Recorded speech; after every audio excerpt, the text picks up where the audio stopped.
Hey guys, welcome to Endo Warriors.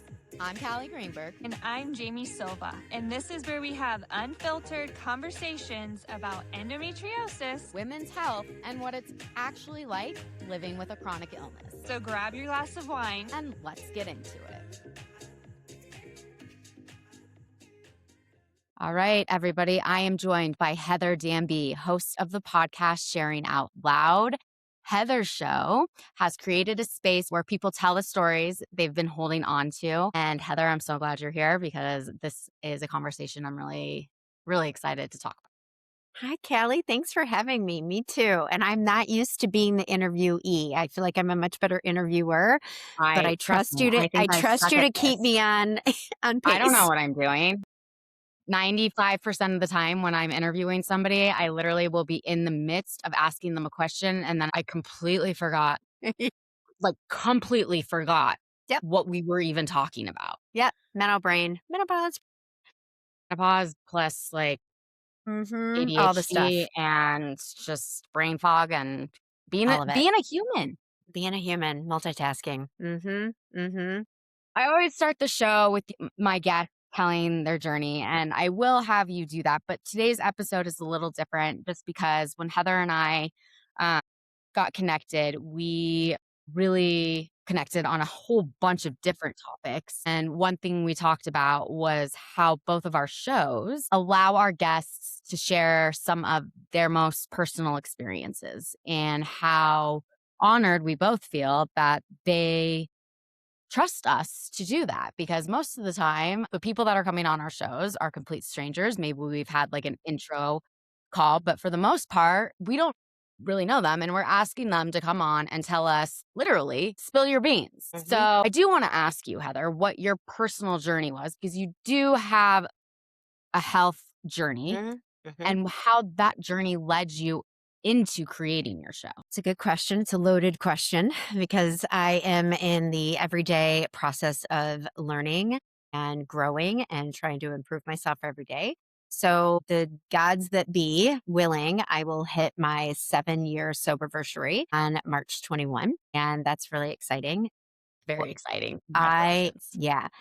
Thank you. It is. And I have to be honest and tell you that before I realized that I knew I had a drinking problem, but before I actually woke up that fateful day and said, I'm fucking done. I'm sick and tired of being sick and tired.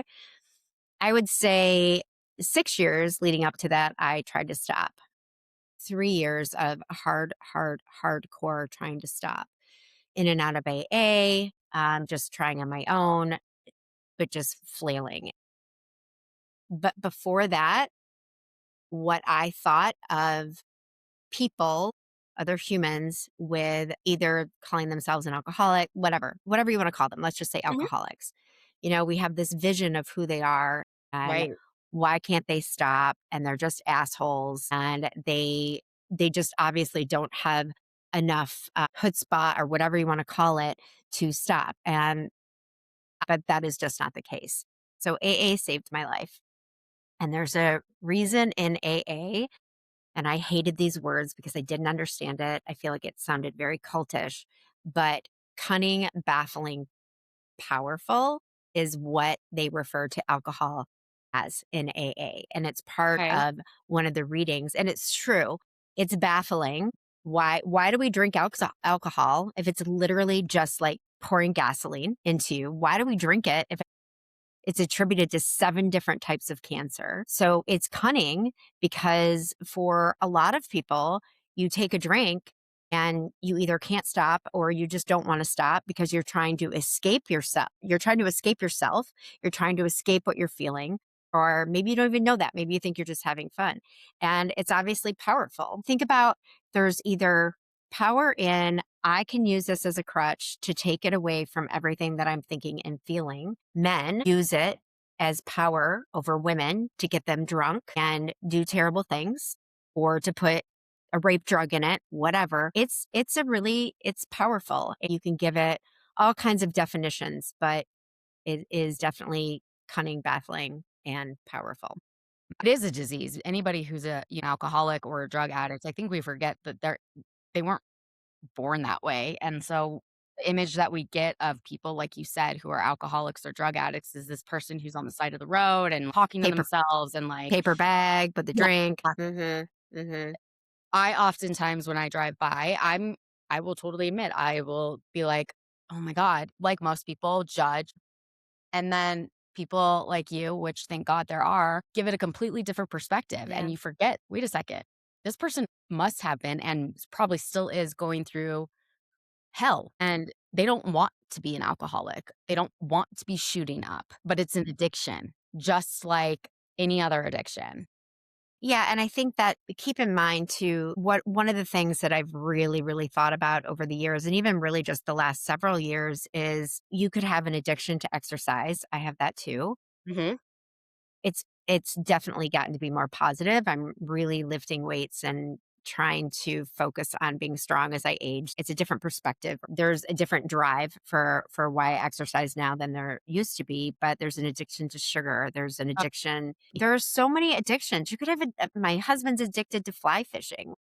But when people think about addiction, they don't think about those normal everyday things. Mm-mm. So So when you were going through your journey and you decided to set your new journey onto sobriety, going through that, which I imagine was incredibly difficult, what was missing for you that you decided you wanted to offer on your show? so it's interesting. Let me just tell everyone. So again, I got sober. My date is March 21. I actually woke up on March 20th after just a normal night, but we had people over for dinner and I was drinking, of course, hiding it.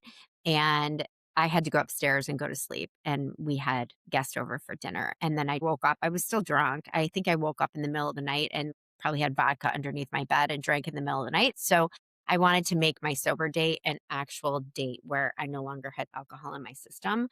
So the reason I wanted to do the show back then, I know people think, oh, there must be a ton of podcasts, or there are a ton of podcasts. We've seen them for different addictions, for alcohol, for drugs, all of that. But back then, there weren't any podcasts. And I was in my first year of sobriety. So I celebrated my 1 year of sobriety during the very beginning of the pandemic.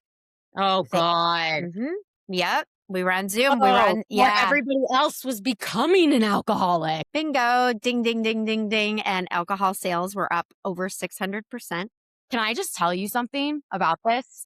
I went through my party stage very young. I started drinking when I was in high school, Mhm. and the high school that I went to was easy access to drugs and alcohol. I had my fair issue with cocaine, weed. Mm, I was drinking at a young age. Got to college, party hardy, and then after college, I just was like, I'm done. Like, it's out of my system. mm. Like, yeah, every once in a while. And then my sister was the complete opposite. Like, she was Yeah.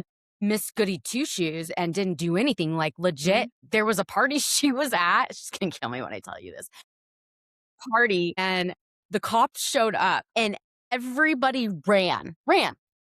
My sister stayed at the house Oh my gosh. because she thought that was the right thing to do, to tell the cops that I've been drinking. No, Wanted to it's say fine. though was during COVID, I got up and the first thing I was doing was on a Zoom call with the nurses that I worked with, and we were Mhm. just chugging back drinks. And I remember going to the garage Yep. and taking the recycling out, and I remember looking down Mm. the alley, and everybody's recycling bin was Was full of full. bottles. Do you remember that scene? Did you watch Desperate Housewives, that show? Yes, yeah, yeah, yeah, So yeah. do you remember that scene where what's her name goes up to the redhead and lines up all the wine bottles? Sure do. Mhm. Yeah. Yeah. Yeah. That reminds me Okay, a lot about so that. you Mhm. decided to be Mhm. sober right when the pandemic. Yeah, so I hit a year of sobriety when the pandemic hit, and I remember being at an AA meeting the week before, and we were all because you hold your hands in a circle and you say the serenity prayer at the end, and we were all like, "I don't think we should hold hands, should," because nobody knew what was happening. Yeah. And we had talked about in that meeting, okay, if the world is shutting down next week, then we need to go to Zoom. So how are we going to figure this out? And then the very next week was Zoom. And then I think the week after that is when I celebrated my 1 year over Zoom. For me, obviously it was a different situation. By that point, I on that day that I said that I was done, I actually did get a little bit of help.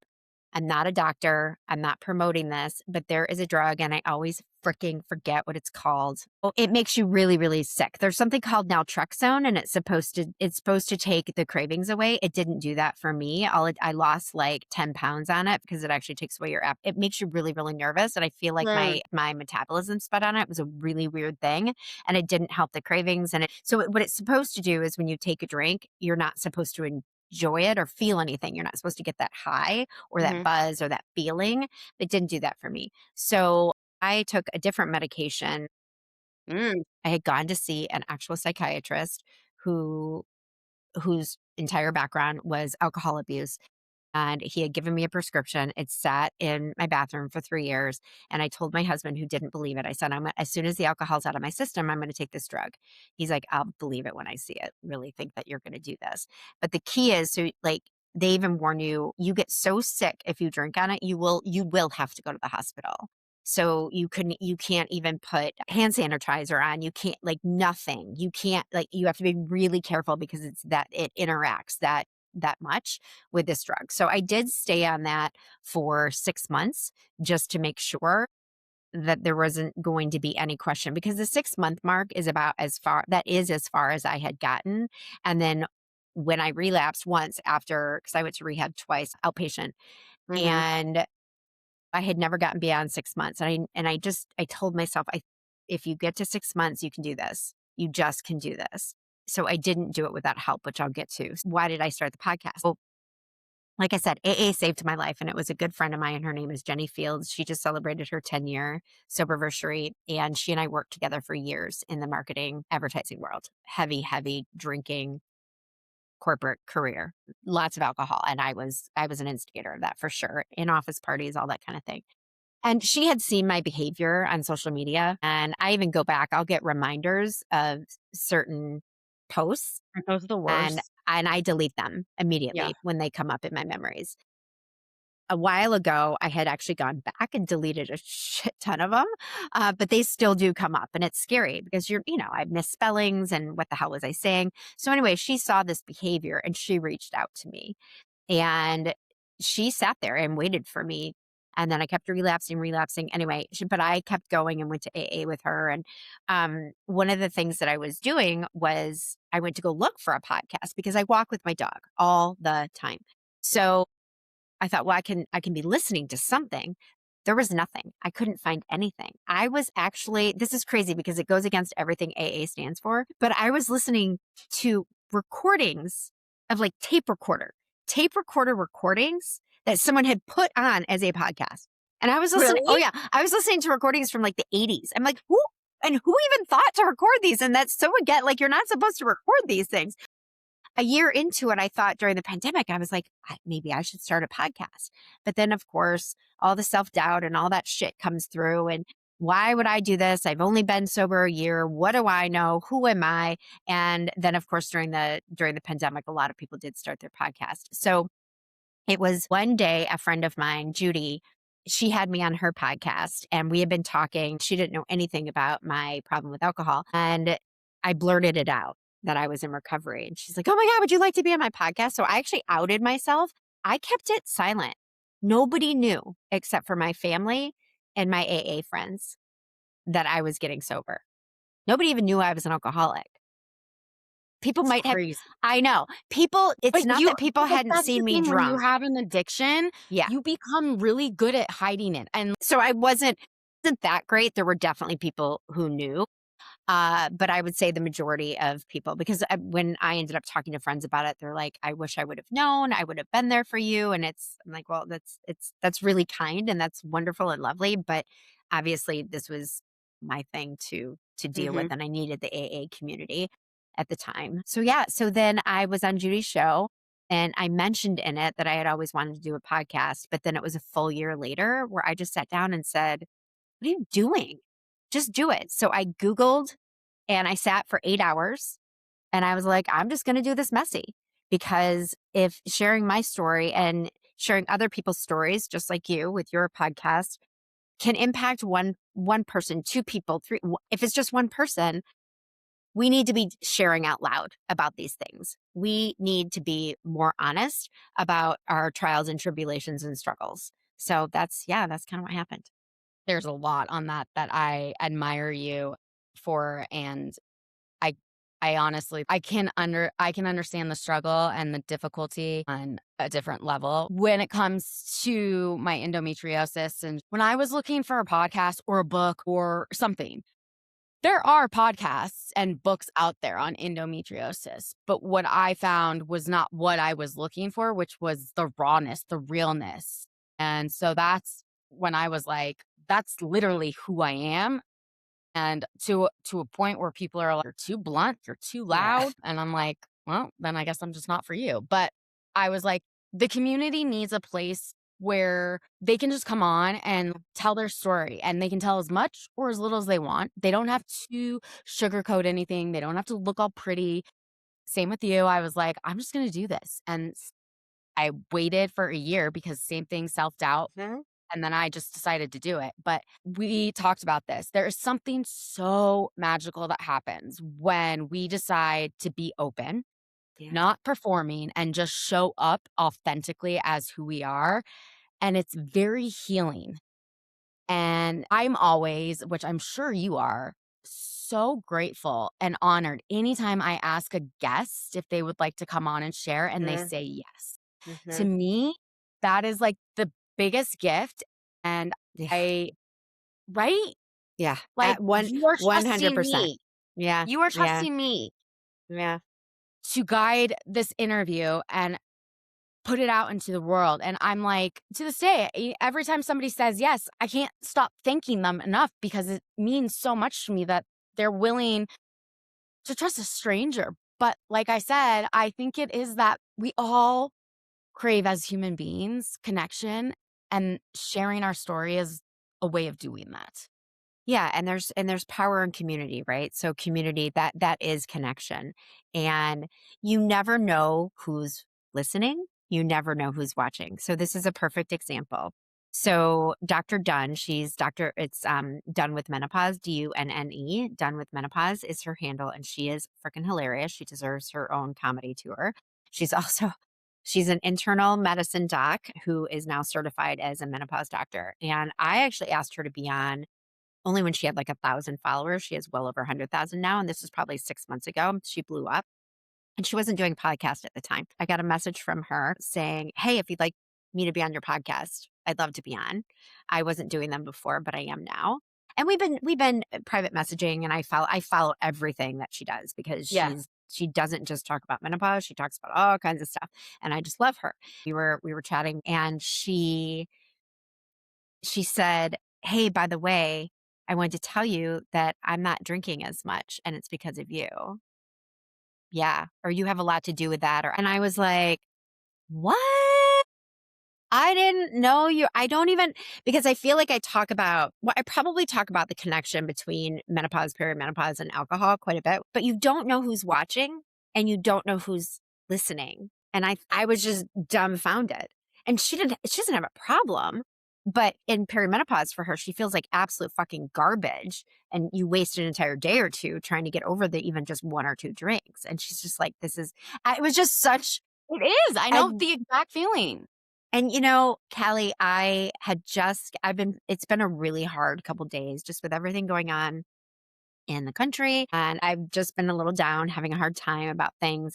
I had a conversation with a friend the other day who she has had breast cancer. She beat it and then she found another lump in her breast. And we think it's benign, thank God. And I was talking to her the other day and I was so distracted by the fear of this happening to her again. And then just my mom dying. There's a lot going on. And I was struggling with our conversation, not because of brain fog, but because I didn't have anything to say. I felt Mm. like all of a sudden the last few days, a really good friend of mine, Becky Parker. She's an amazing hypnotherapist. She did timeline therapy with me. She's really helped me in the last couple of years. I just started questioning myself though, because I talk about menopause and perimenopause all the time. Uh, and I started thinking, what am I doing? Should I be doing something like that? And again, this is nothing about Becky. This is just me. She's prompting me actually to think more deeply about should I be doing more. So And I think I am doing what I need to be doing right now. I don't think I need to run out and become menopause certified, maybe someday, to talk to more people. But another friend of mine reminded me, she's like, Heather, you're doing your podcast. You're talking to, you're getting on someone else's podcast tomorrow. You're making bread. I'm constantly helping other people. That's who I am. I'm a doer and a lover, and I Mhm. want to give to other people. And I forget that that's actually, I'm doing something by doing that. You're Am I doing a making sense? lot. Okay. Am Yes, I it making does. sense? Because I Yes, started because really I doubting feel the myself same the way other right now. day. Yeah. So when I got this message from Dr. Dunn, I was like, oh my God. Like, people are listening, people are watching. So everything you're doing, Callie, it's the same damn thing. And what's also so exciting about us talking is how to collaborate with one another. Mhm. So when you have something going on in your life, so when my podcast started, I realized, oh shit, it's not just about sobriety. This is about women overcoming a fear, overcoming drinking, overcoming a surgery, endometriosis, like all of those things, or leveling up, switching careers, doing something completely different. So my podcast sort of went that way. And then, of Mhm. course, as I started my journey into realizing how impacted I've been by menopause, a lot of my conversations have been skewed in that regard as well. What I love about you and I being connected by wonderful Angie is that we are able to collaborate and connect our communities and Exactly. realize that we're all women and we're all dealing with a lot of female things right now, so we should come together and support one another. That was a Absolutely. long that was a No, I loved everything that you just said, and it's so true. I've experienced that, and I think I told you when we first met, I don't look at any of my stats for my podcast. I don't know how many people have listened. I don't know how many people have downloaded it. Frankly don't care because I'm doing this not just for me, but a little bit. Sure you are. Yeah, I mean, yes, I am doing it for me. Yeah. That was the wrong way to put it. It's a way of me getting out all of my anger and emotions that I have been feeling for 24 Mhm. years. Mhm. When I started it and named it Endo Warriors, I in my head was like, I know this is gonna be more than just people coming on than endo, Mm. but I really wanted to just give space for those people, my community who have been silenced for so long. But it is interesting when you like have an idea in your head. And when I was meeting with my business coach, she was like, I just want you to remember, like, you have in your mind what you think and what you want your business to Mhm. look. And it's going to change at least 20 times before it actually becomes whatever it is. And she just said, so keep an open mind. And at first I was like, no, I know very well this is just going to be endometriosis. I'm just going to have these people and these people. Mhm. And she was right. I now Yeah. have been connected to so many women that it's just about creating space where you can share. And Yeah. Well, and connecting the dots, right? So yeah, I get endometriosis and why you would want to focus on that. But as you and I were talking in our initial conversation, and then I start to connect the dots about your hysterectomy and other women that literally like connecting the dots, all of these women are saying the same, gosh darn, if I could swear 40 times right now, I would oh, you can. going through all of this fucking same thing. And I don't care Mhm. what kind of hysterectomy you had. Obviously, No. it's important if you've had cancer, you have to, those things, but just a general hysterectomy and what those women, you all are going through with hormones or have been through. Shit. I have a friend I've known her since I was 4 years old. She had a hysterectomy when she was 40 or 41. She's been living without hormones. She's 55. Well, And yeah. I mean, fucking like miserable. And I yeah. got her to go see a doctor. I was like, go, go. I mean, It's not, your and it's, I's conversation yeah. was really impactful for me, for the listeners. So, Heather, we spoke for I don't know how long, just talking about what I personally had been told by many doctors post total hysterectomy that I could not take estrogen at all. It didn't matter what kind because my endo was so advanced. And the doctors, there were three of them, told me that it was far too risky. So I am on progesterone. And so for the past 2 years, I've had zero estrogen in my body, and menopause has been fucking hell. Yeah. And then I talked to Heather, and she just opened my eyes a little bit, Okay. facing the fear.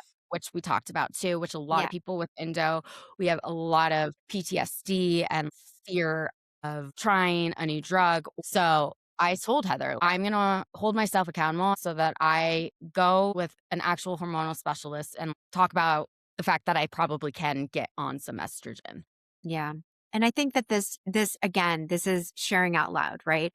So I have to give credit where credit is due. So Dr. Noor, ask Dr. Noor is her handle.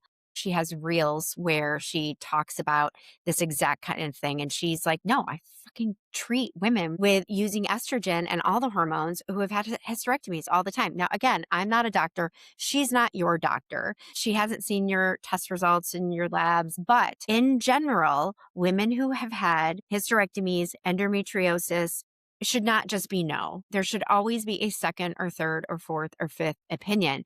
Another friend of mine, we've been talking about hormones now for probably the last 6 months, and she's had a series of small strokes. I believe she's in pretty good health otherwise, but her doctor that helps treat her for these things is telling her no for estrogen because of the risk for stroke. Well, there is no risk for stroke. If I've you're on never a been it. transdermal, you're again, this is all facts. You can chat GPT, you can go to the Menopause Society, you can go to Dr. Noor, you can go follow and look for the actual real information. But if you take oral estrogen, there is a chance for clotting. That's the problem. So if you have clot risk, you can't take oral estrogen. And obviously with that would be a stroke victim, right? But transdermal, which is the patch or the gel, or there's a spray as well, Mhm. there's no chance for that. And then the same thing. So I questioned her on her vaginal estrogen as well. So I chat GPT'd it for her and sent her a message because her doctor won't give her vaginal estradiol. And I was like, it's literally skincare for your vagina and Yeah. your urethra. Yep. It does not go into your bloodstream. My point in telling you all this is that just because your doctor that you're seeing for a stroke or a heart attack or your thyroid, that doesn't mean that they know jack shit about fucking hormones. I agree. I agree. So get connected to someone who has been trained in, and then get your doctors connected. It's exactly. It's about, and Everybody I lives preach in a this, and vacuum. I preach this all the time. You need a team before you have surgery, a team after you have Yes. surgery. And Yes. I can give that advice, but I don't always take it for Yeah, myself. I know. And I think that's common for a lot of Yeah. people. It's sometimes Yeah. easier to tell somebody else what to do or whatever, but Yeah. then when it comes to us, Yeah. we don't take care of ourselves. But it's just another thing that I'm so angry with the I know. healthcare industry is I- like, for the past 2 years, you're telling me not just once, but every time I talk to you and I go to them saying, well, so and so said that if I do this, and they were like, I don't know. I mean, that's up to you if you want to risk Right. it. And I have to say, for a lot of women, I'm going to jump on that if you want to risk it. So, anyone who, if you haven't listened to my podcast, go listen to it. There is a woman who I love so much. Her name is Sam, and she tried to commit suicide. This is a woman who, because of her tanking in hormones, this is a woman who was so beyond happy her entire life. No trauma, no drama, good life. And then she got a UTI and it wouldn't Mm. go away. So they gave her a different antibiotic. 6 months of UTIs. And during this time, she felt like garbage because your body is now not just being attacked by the infection, but being attacked by the antibiotics. If you're sick for 6 months straight, what do you think happens to your mental health? It starts to tank. So she went from being the happiest woman on the planet to trying to commit suicide 12 months later. If she had taken vaginal fucking estradiol, people, and I don't care if it's Vagifem, there are a whole bunch of different things that you can take. It doesn't have to be vaginal estradiol. You can do DHEA, which is more expensive. There's something called Vagifem, which is like a suppository, but it does the same thing as vaginal estradiol. It helps prevent against UTIs.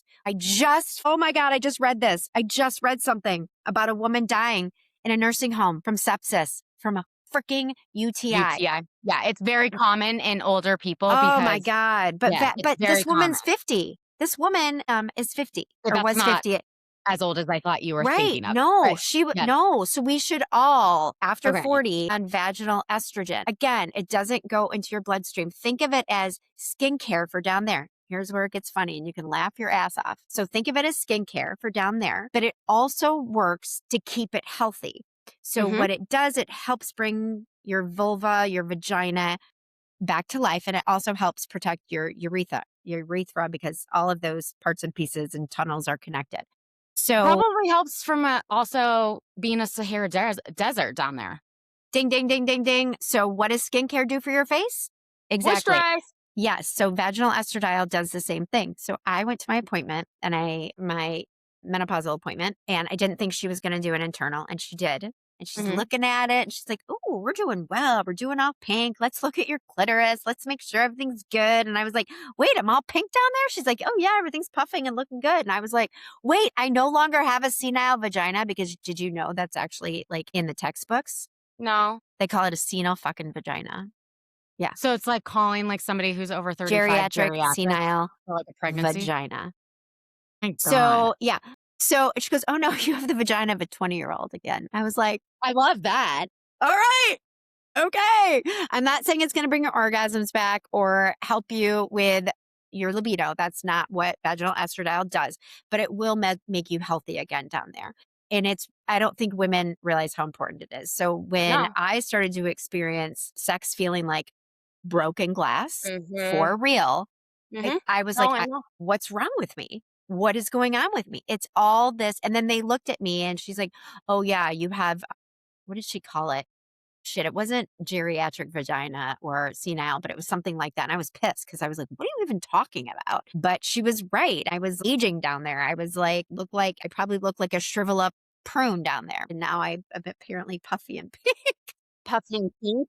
And I am definitely not moisturized. My best friend, we FaceTime each other at least times a day. And it was the other night and she was in bed with her significant other. And I was like, "Brooke, my vagina is like 81. I need to find something because it's so Yep. fucking dry." And her Yep. boyfriend in the background was like, "Callie." And I was like, "You don't think that her vagina is going to get nice and Oh, dry?" yeah.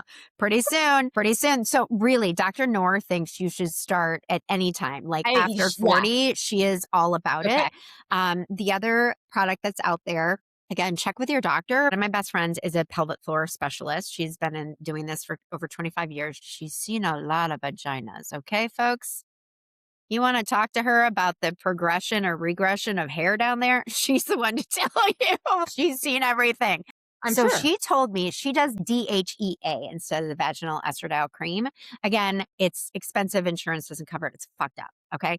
But there's something that this is crazy. You can buy it from Amazon. It is Bezwecker is the brand, and they make all kinds of vaginal suppositories, and it has a tiny bit of estriol in it, and it makes your vagina feel like satin the next day. It's like cocoa butter. It Yeah. has only not very many ingredients in it. The only thing that I would say is I don't wear underwear to bed. I think everyone should be airing out their vajayjay, I don't even. but you need to wear underwear or something because it will stain your clothes because of the oil in it. But it works, and it's like a piece of wax. You just shove it up there, and overnight, it just releases and makes Yeah. you all warm and cozy, Ugh, and it's great. I'm telling you guys, menopause, this is Yeah. why it needs to be talked about Yeah. so much more. No one told me anything about it. No, I And know. I've had to figure I this know. out once again, all on Yep. my own. And Yep. your skin dries up and Everything dries up. you I look like an feel elephant. so old. I was in a plank with shorts on. I look down. My legs look like an elephant. Your skin, and Yes. you can have a facelift, you can do all that, but what are you gonna do about the rest of your body? Yeah, it doesn't matter how much moisturizer I put on my face. Or collagen that you drink. My Yeah, I rosacea has know. gotten worse since menopause. All of it. Yep. And I've heard about rosacea actually going away when you start taking I estrogen. Yeah, So I get it so bad. It's only on my nose, and recently, I've seen my plastic surgeon 4 different times. He has no idea why all of a sudden and it stops midway up my nose, but I'm not flushing anywhere else. I yeah. do have psoriasis as well, which there is more information and research coming out that autoimmune and inflammatory diseases are linked. Yep. Even I feel my skin color has changed. When I look Mhm. at myself in the Yeah. mirror, I feel like I look sick. Yeah. The It's color crazy. is taken from me. Best skincare system in the world. Love my skincare system, and it has truly helped me so much. But at the end of the day, I'm making sourdough bread all the time. So my hands are constantly like being washed. So they're just dry. I'm cracked and like all my fingers are just like cracked and brittle. But when we add the estrogen back in our bodies as it builds, it does get better. It's not going to our numbers aren't going to get so No. high that we're going to go back to our 20-year-old skin, and that's okay, but it will get a little Yeah, bit I mean, I even better. said to you before we got on this video, and every time I do a podcast, I always look at myself because it's obviously I'm on camera, and Yeah. I feel like So I fun. look green or yellow. Nobody told me that my skin was gonna dry off. I mean, I No. knew that the vagina part was gonna get dry. Did I know that it was gonna, But like women don't know about the vagina, and there was a whole video, viral thing going around talking about women's vaginas uh, disappearing. wait, what? Clitoris I think clitorises shrinking up and disappearing, and it actually happens. I don't know if any okay, so for those of you who are listening, this is really great. There are a couple really I think it's Dr. Milhouse. I believe she's a urologist and she's talked about it. Then Dr. Kelly Casperson, who is a urologist, talks about it. Probably Dr. Rachel Rubin, who is the phenomenal, amazing doctor who went up in front of the FDA to get the black label warning off of vaginal estradiol and just estrogen in general. The clitoris is blood flow, right? So they'll tell you it's like a penis. So as the blood flow increases, the penis gets erect, and the clitoris does in the vagina, they do the same thing. So you need that blood flow, you need that circulation, and that's another thing that the vaginal estradiol helps with. Look it up, chat GPT it. We should be able to say penis and vagina and not be, "Ooh, No, that's that we is shouldn't be that, saying like, those things." Like, come on, we got. no. So go and look. There are videos where these doctors, a couple different doctors, take out these little models Mhm. of the vagina and a clitoris, and they will talk about blood flow and how it is no different than a penis. So basically, why the hell should men get Viagra and we shouldn't get anything? Because there's this new pill out, the pink pill. It's called Addyi, ADDY. I don't know if you've I heard of think it, but yeah. Cindy, she helped to create it, and it's really fucking terrible. The women of the effing View, so they just came on and they were poking fun at Addie Joy on there. She was like, just have some alcohol, a martini on an empty stomach, and get your, I don't, they were like, basically, sex for women doesn't matter. You don't need it anymore. And they blasted the pill and Cindy, and she went on, and holy crap, I've never seen so much outrage from doctors, and everyone's tagging The View. If you hear this, go find it, go tag The View Know in your how they're still on disgust. What's show. sad about all of this is that we're out here fighting for our right to feel better.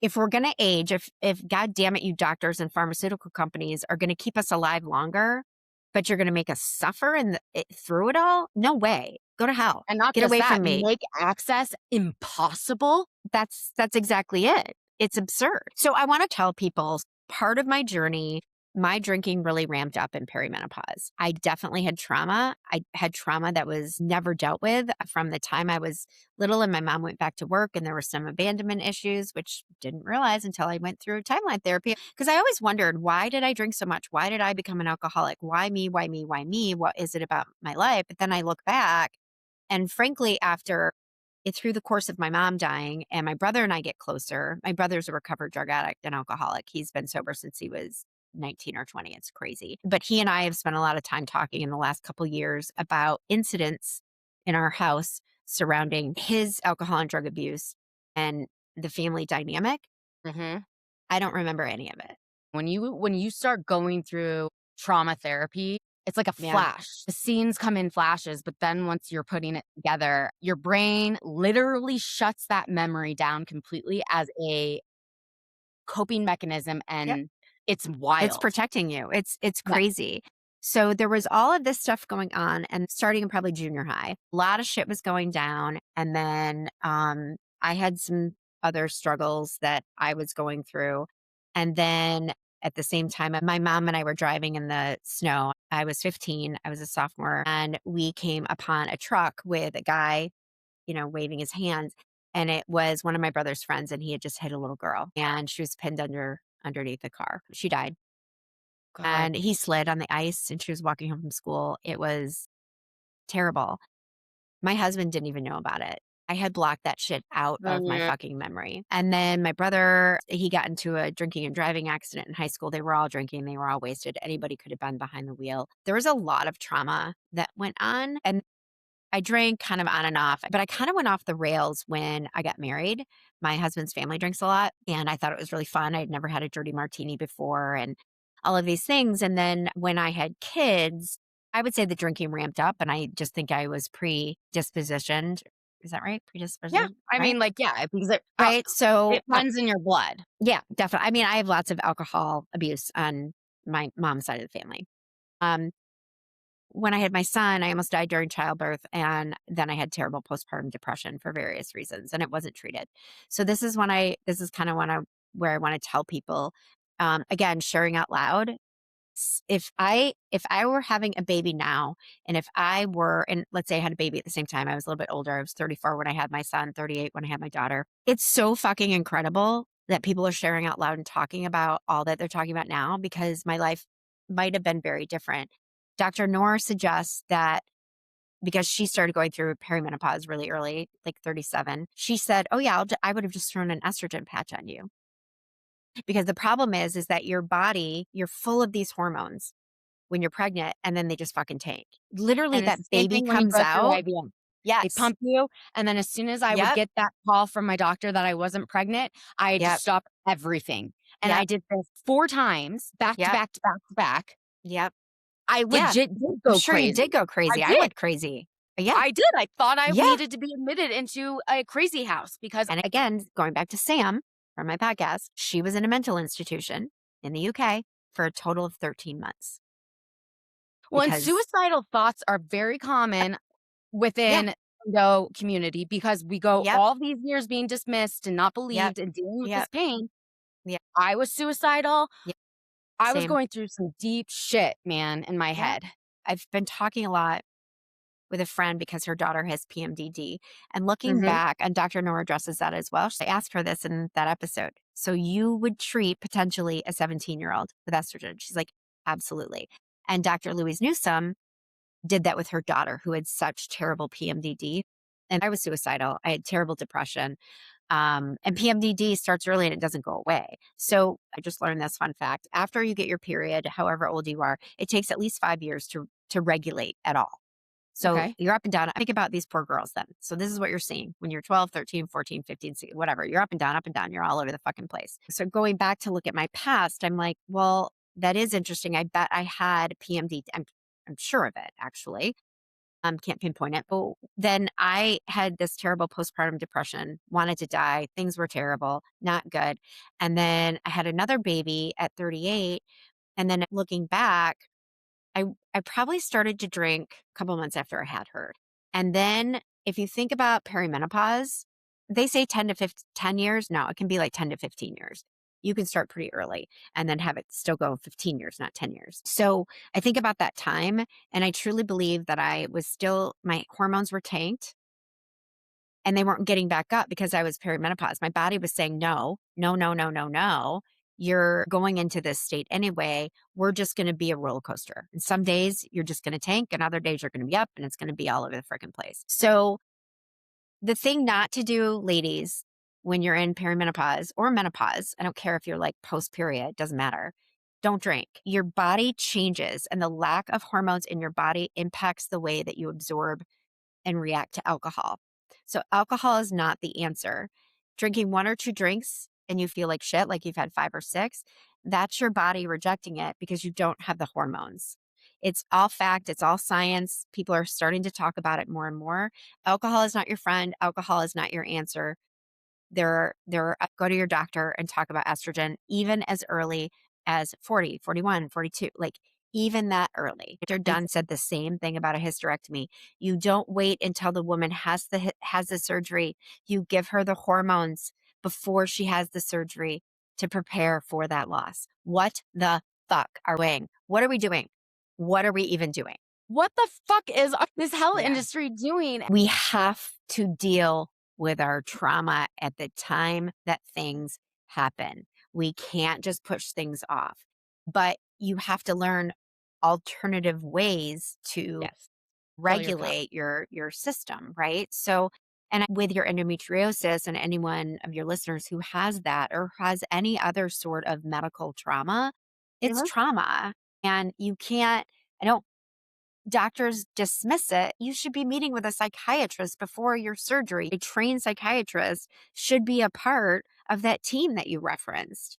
Like, Yeah, what the hell? absolutely. Mental health is a real thing. I could talk about this for another hour and a half I know. about what my feelings are towards how psychiatrists treat trauma and medical trauma. When I went to my psychiatrist after the total hysterectomy was when I really like hit rock bottom, the emotions and the hormones and whatnot, but that finality and reality of, oh my God, I can't have children. Yeah. I remember going to her and I was going twice a week and it didn't feel like I was getting any better. She was upping my dose in Yeah. Oh antidepressants. my God. I had that Um, too. and Overdosed, I got to a overdrugged. point where I didn't feel anything. I could have seen somebody die right in front of me and I would have just been stone cold and walked on by because I was a fucking robot. My dad had a really good friend and she is a life and wellness coach and Mm, I reached out to her and although she wasn't on the same journey in terms of the endo and whatnot, at mhm. that point my trauma was really focused on the fact that my dream of becoming a mom and having Yeah. biological children was gone. And so I talked to her and I started talking to her for an hour a week and sharing my story and being able to talk to somebody who I didn't have to explain what those feelings were. She got it easily. I was able to titrate off my antidepressants and my anxiety meds to the level of where they were at pre even finding out that I had endo. And it's what made me decide, okay, this think that I can help my community not only with the podcast, but in a way that medical trauma should be treated differently. Mm, mhm, And mm. I believe truly your podcast, my podcast, it allows for somebody to come on and make the space to tell their story. And the person that is interviewing them or across from them has gone through that journey too. There's an immediate connection, one that you don't even have to talk about. And it is so transformative. And I believe truly, I'm not saying stop going to your psychiatrist, but meds are not always the answer. No, they Upping people absolutely on aren't. their doses, that was when I was almost at my most suicidal. Me too. Same. Same, same, same. Talking, sharing, connection, community. Yep. It's interesting. I I'm swear going to to you, see. that is more therapy. That Yeah. is more healing and will help a person through. I'm not saying out, but it will help through, you know? Yeah. Yeah. I just don't think Western medicine is always the answer. It's not, let's just add another drug. Yeah. No. And just for reference, Yeah. I do not see HRT as a drug. They No, I are don't either. Absolutely no. bioidentical. Your body actually produces on its own and then is taken away from us. It is not, it shouldn't be treated as a No, medicine. no, it's not. It's not the same as a synthetic drug. You're merely putting a natural something back into your body that it once lost. So you do the same thing with vitamin C. You do the same thing with Zinc, vitamin D, magnesium. vitamin E, zinc. You do it. So hormones are not any different. I don't care if it's progesterone, but again, you have to make sure that it's bioidentical because there is Mhm. still a progestin out there, which is a synthetic. You do not want that. You do not want a synthetic. Birth control is not hormone therapy. It can be, but it's synthetic. So talk to your doctor, but tell them you want bioidentical. Estrogen and then testosterone is also So bioidentical. I really think that this one is important because I've Yeah. had a lot of people I know tell me that, oh, you need to go and get the testosterone pellets. They No, save your life. no So pellets. Oh my God. I want you to talk about the testosterone pellet. Okay, I'm not a doctor, but Dr. Done with menopause, she just talked about this. And here's the story that she heard. So she's out in the western suburbs of Chicago. I'm downtown Chicago. There is a integrated clinic, whatever the fuck they call it, a wellness clinic. They will see you for $300 and they'll spend 3 hours with you or whatever. She said a patient came to her. By the time she got out of there, it was over $1,000 and it was all supplements and all bullshit. She didn't even walk out with hormone therapy, not pellets, not anything. So then she started talking about, look, pellets are not FDA regulated. I am not here to say the FDA is awesome because they are not. We do not have an FDA approved hormone dose for testosterone. I'm not talking we don't have testosterone. A male testosterone females can use, but there is not an FDA approved dose for it, if that makes sense. Yep. So pellets of any kind, estrogen, I don't know if progesterone comes in it, testosterone, and they do have a combined estrogen testosterone pellet. Oh, but there couldn't be anything more fucking worse. So what happens is, like Dr. Dunn says, is she likes to layer.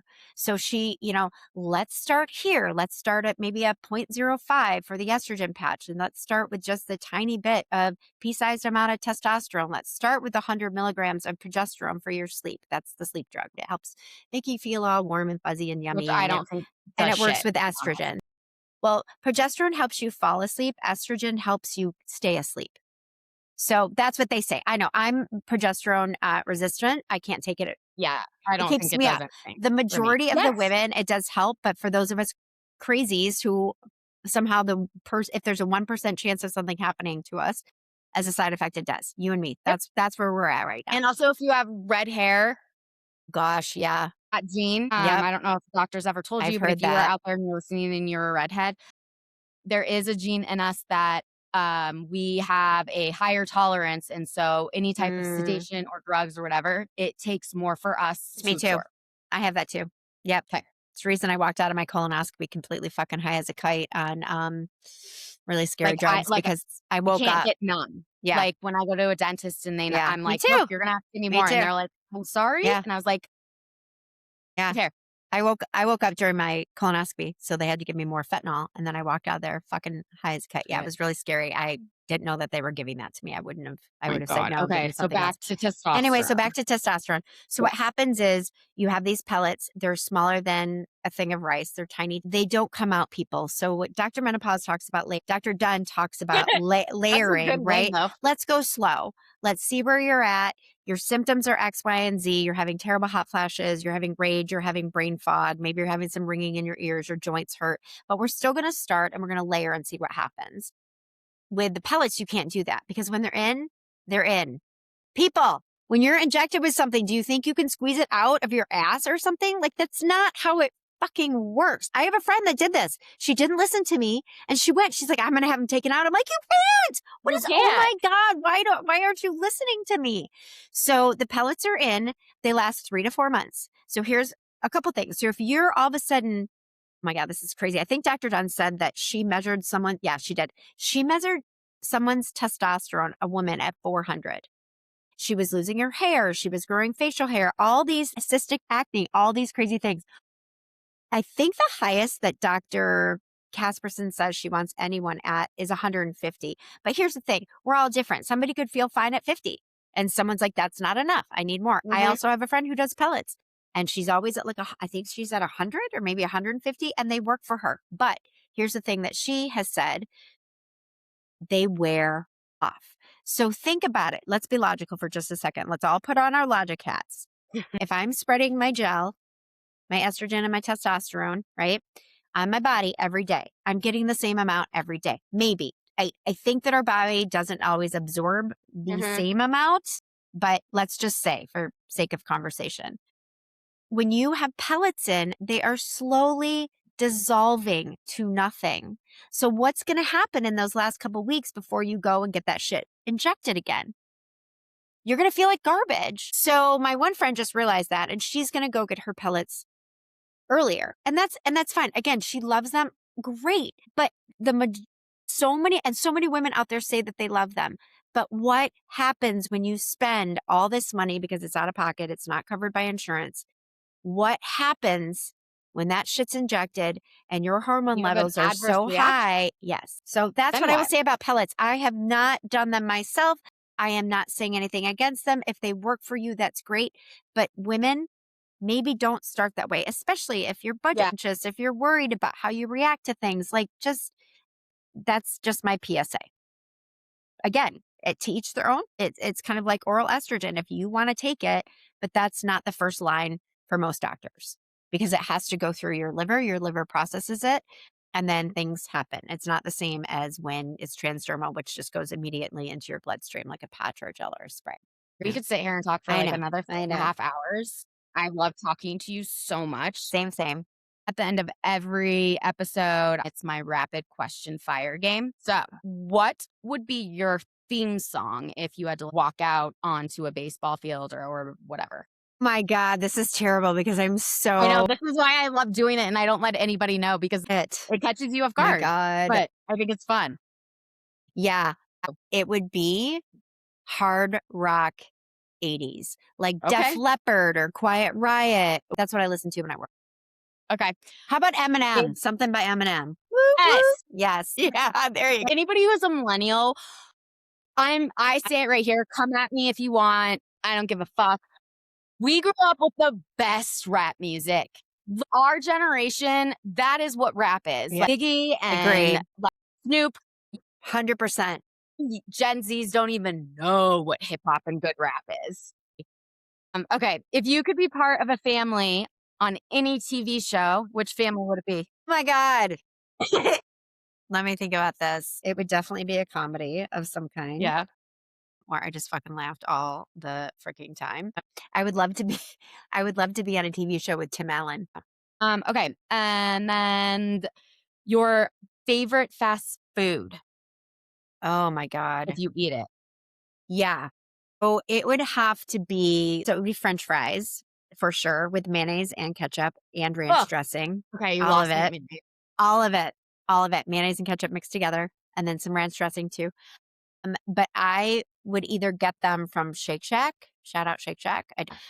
Their chicken sandwiches are like really good. And then there's a place. It's the old Maxwell Street hot dogs, and they have the best fucking French fries you've ever had in your life. I don't know what this oil is and It's how in old it Chicago? is. Yeah. And Okay. it is just literally a shack of a place Those are alongside the best places. it is alongside 94, which is our highway that goes right through the city. And it is their hot dog and French fries are amazing. Okay. It's amazing. Alright. Chicago Next dog, time but I'm I in put Chicago, I you put can ketchup take on my me. Chicago dog. So there you go. But French I fries. Yeah. is that They not don't common? oh no, look it up. There is a whole SNL sketch about no ketchup on Chicago. You have promised Okay. me to look it up. It is so I'm gonna funny. look it up right after this because I don't know No. what that means. Mustard, no ketchup. Yeah. Yeah, it's a whole Chicago thing. If you could give your younger self one piece of advice, what would it be? I would say be your own advocate, do your own research and stand up for yourself. Have confidence, don't take anybody's shit. I think for the younger generation now, it's very different because you do have my daughter hates Chat GPT. She thinks it's ruining the environment, which it is, but it's very useful right now. They have everything at their fingertips with Got it. accurate information now, which is so wild. And they're in such a different generation of taking, giving no fucks and taking no BS, which I think the menopausal women 40 to and up are saying now about themselves. Mhm. And how about be more curious? Don't ever just take something that someone tells you for face value. Be more curious, dive in, ask questions, and if you don't like the answers, go somewhere else to find different answers. It's a great And one. always get a second fucking opinion. Boom. And if people want to find you on socials, where can they find you? I am Heather Danby. I'm Heather Mendenhall Danby on Facebook. I'm there too. Everything I post on Instagram goes there. And my podcast, Sharing Out Loud. Well, thank you again for being here. I feel like you're probably going to be on the show multiple times because I literally could speak to you I know. all day. And you're gonna be on mine. I can't wait. All right, guys, have a great one and join me next week for an all new episode. Bye. Bye. Thanks so much for listening to this episode of Endo Warriors. Don't forget to hit follow, subscribe, and leave a review so other warriors can find us. Tune in next time for an all new episode.